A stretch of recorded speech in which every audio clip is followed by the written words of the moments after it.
Caught in a web of power and danger, Jack Shadows and Caroline Stealz, elite operatives, must navigate treacherous alliances and shadowy adversaries.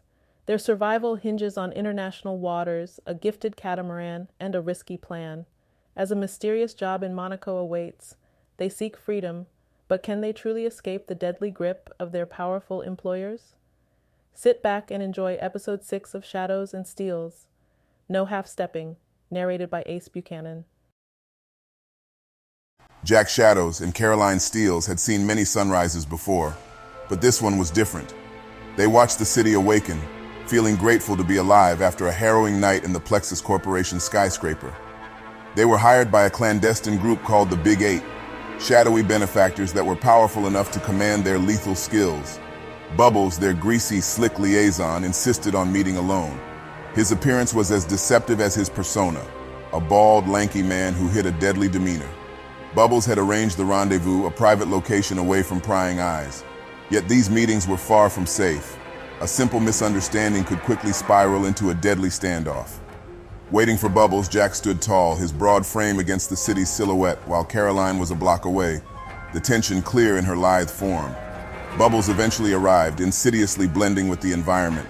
He quickly addressed Jack, known for his slippery mannerisms, his voice slick as oil.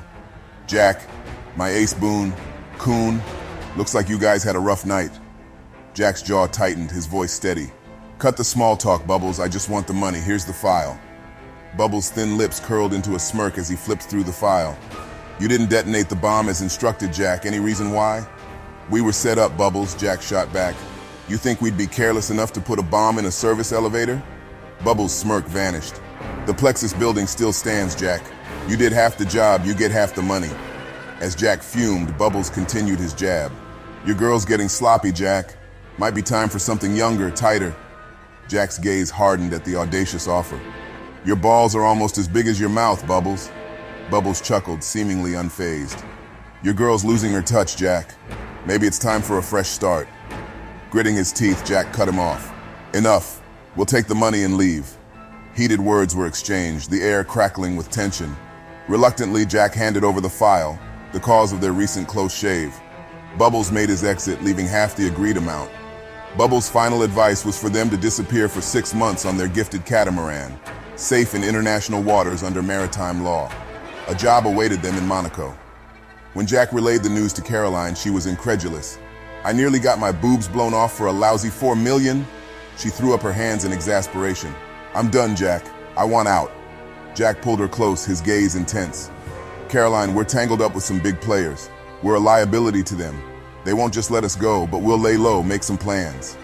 Tears welled up in Caroline's eyes, but her voice was resolute. "Fine, Jack, we'll run, but we're planning our escape, all right? I can't live like this anymore." Jack nodded in agreement.